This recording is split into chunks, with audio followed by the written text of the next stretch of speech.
Morning, my dear brothers and sisters. And before I continue, I would like us to welcome the pilgrims from the DPWH Central Office. They're attending Mass. Are you the one? Okay. So, welcome. So, tamang-tama itong gospel reading sa inyo. No?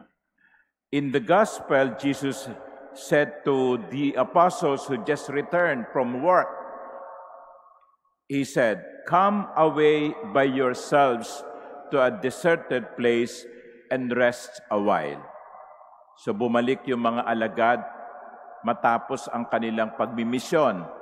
At ang sabi ng Panginoon, sige, punta muna kayo sa isang ilang na pook para makapagpahinga kayo. Why do we need to rest? Because this is a reminder to all of us that we need to rest. We should not always be working. We work from Monday to Friday. On Saturday and Sunday, we rest. Why? Well, because the Lord says so. It was the Lord's desire. Go and rest. Even God, in the book of Genesis, rested after creating everything. Kung ang Diyos nga nagpapahinga tayo pa kaya? Kailangan ng ating katawan ang mga ilang sandali at oras ng pamamahinga. Pero, paalala lang, pamamahinga matapos ng paggawa.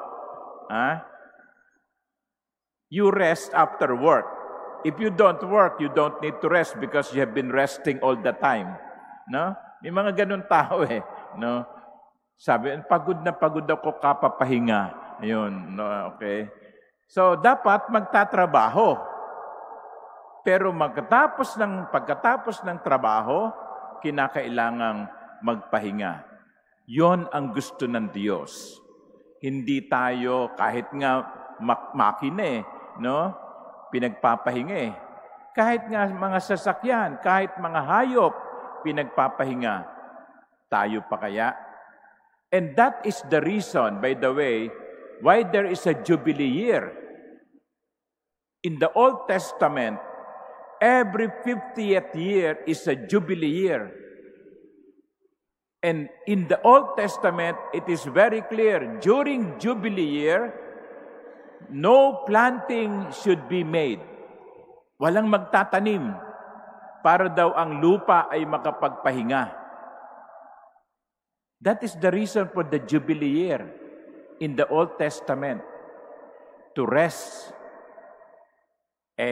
This year is a Jubilee year. Every 25 years in the Roman Catholic Church, the Pope declares Jubilee year.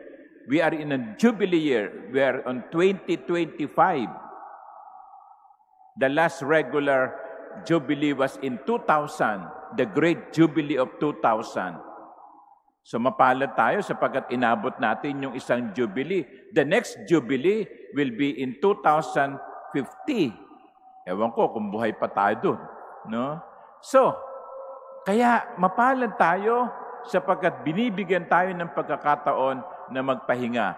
Kailangan natin ng pagpapahinga. Dahil ito ang gusto ng Diyos.